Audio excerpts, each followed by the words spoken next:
जो हुआ बहुत गलत हुआ। बच्चों की आंखों में आंसू हैं, उनके माँ बाप की आंखों में आंसू हैं, और देश और प्रदेश दोनों ही स्थानों पर जो सत्ता में काबिज है उनको मैं सचेत करना चाहता हूं कि अगर बच्चों के आंखों के आंसू पोंछने का काम नहीं किया तो अवसर आएगा जब तुम्हारी आंखों में वो आंसू निकाल देंगे। माननीय अध्यक्ष महोदय, सदन के बाहर भारतीय जनता पार्टी के एक नेता सैकड़ों को लेकर के आह्वान कर रहे हैं कि ये सरकार बदल दो, ये भर्ती ठीक नहीं कर पा रही है। लेकिन तुम्हारी सरकार भी ले आएंगे तो क्या भर्ती का तरीका ठीक हो जाएगा? माननीय अध्यक्ष महोदय, इस सदन में मुझे ये कहने में कोई संकोच नहीं है कि जो पेपर लीक हुए, सरकार की नीयत पूरी तरह से अपराधियों के खिलाफ कार्रवाई करने की थी। प्रतिपक्ष के नेता भी इस बात को स्वीकार करेंगे कि स्पेशल ऑपरेशन ग्रुप ने जिस निचले स्तर तक जाकर के अपराधियों को पकड़ने का काम किया है, उसका कम से कम पिछले 17 साल के इतिहास में तो कोई उदाहरण नहीं मिलेगा। आज आप राजस्थान में इस सरकार को कटघरे में खड़ा कर रहे हो। मैं ये इसकी सरकार की पीठ नहीं थपथपा रहा इसलिए, लेकिन ये विषय पूरे देश के नौजवानों का है, दलगत राजनीति से ऊपर उठ करके विचार करने का है। जब हम एक विधायक ये कहते हैं कि एनएसवाई का फला नेता शामिल है, मंत्री को जेल में जाना चाहिए, मुख्यमंत्री को जेल में जाना चाहिए, और बाहर आप ये आह्वान करते हैं कि भाजपा की सरकार को लाना चाहिए, तो क्या इस बात का आपके पास जवाब है कि आपकी केंद्र सरकार के कार्यकाल में यूजीसी नेट 2021 की हिंदी परीक्षा का पेपर लीक हुआ?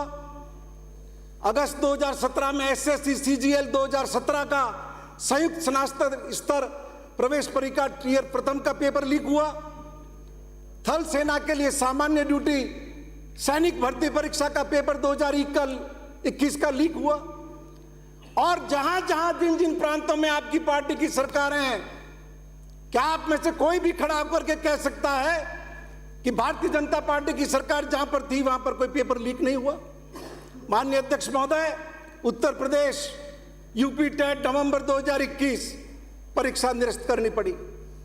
ट्यूबवेल ऑपरेटर 2018 परीक्षा निरस्त करनी पड़ी। हमारे पड़ोस का हरियाणा कांस्टेबल परीक्षा, इसी तरीके से उत्तराखंड, गुजरात, महाराष्ट्र, मध्य प्रदेश, हिमाचल, कर्नाटक, जहां जहां भारतीय जनता पार्टी की सरकार है, एक भी स्टेट इसका अपवाद नहीं है। माननीय अध्यक्ष महोदय, मैं आपसे कुछ व्यवहारिक बातें आपके समक्ष निवेदन करना चाहता हूं। अशोक गहलोत ने इन 4 साल में विषम भौगोलिक परिस्थितियों के बाद भी, कोरोना के बाद भी जो प्रदेश का विकास किया, जो लोगों के सपने पूरे करने का काम किया, माननीय अध्यक्ष महोदय, मैं आपके माध्यम से कहना चाहता हूं, दूसरों को 15-15 मिनट दिए, मुझे 5 मिनट तो दो। डोंट आस्क मी, मैं 15 मिनट मुझे ध्यान है। फाइंड अप इधर 1 मिनट।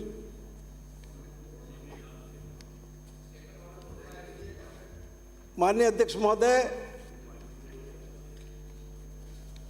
आरपीएससी सरकार और यह अधीनस्थ बोर्ड सब अपनी अपनी दुनिया में है। कोई धनी धोरी है? मंत्री सेक्रेटरी के खिलाफ प्रलाप कर रहे हैं। आरपीएससी में किस तरह के लोगों को हम बिठाते हैं? क्या हम मेरिटम रखते हैं? पूरी जिंदगी जो अपनी जेब पे पर्स लेकर के नहीं घूमते,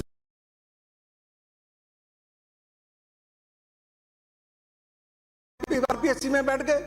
जब तक इन संवैधानिक संस्थाओं को का स्तर हम नहीं सुधारेंगे, तब तक इसी तरीके से राजस्थान का नौजवान बर्बाद होता रहेगा।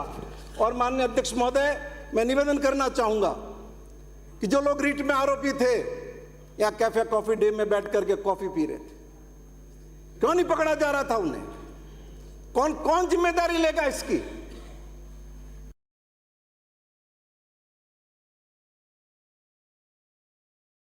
Within half minute, you want to speak? Point up. Please. माननीय सभापति महोदय, जब उत्तर प्रदेश में बुलडोजर चल रहा था तब हम ही कह रहे थे कि कानून के शासन के हिसाब से चलना चाहिए। अब आप ये क्या ले आए राजस्थान में? क्या आपने मान लिया है कि आपका कानून, आपकी सत्ता, आपका शासन ये सब नियंत्रण करने में सक्षम नहीं है और इसलिए आप बुलडोजर लेकर के आए, और वो भी एक किराएदार की बिल्डिंग पर चलाने का? इस तरीके के तरीकों को इस्तेमाल करके राजस्थान के नौजवान के आक्रोश को हम खत्म नहीं कर सकते। इसलिए मेहरबानी करके बदलिए तरीके को, जिला स्तर पर एग्जाम कराइए, जिले के मूल निवासियों को बोनस दीजिए और अपना टेक्नोलॉजी वाइज अपना सिस्टम और उन अपराधियों की तुलना में आप साउंड करिए, तब जाकर के ये परीक्षाएं हमारे नौजवानों की आकांक्षाओं को पूरा करने में सफल हो सकेगी। और मैं आपके माध्यम से विनती कर रहा हूं, धन्यवाद। इसको हल्के में नहीं लें, इसमें आपने पुख्ता बंदोबस्त नहीं किए और आने वाले वक्त में यदि एक भी पेपर लीक हो गया तो आपको कोई पानी पिलाने वाला नहीं मिलेगा। ये मैं आपको निवेदन करता हूं। माननीय कटारिया जी।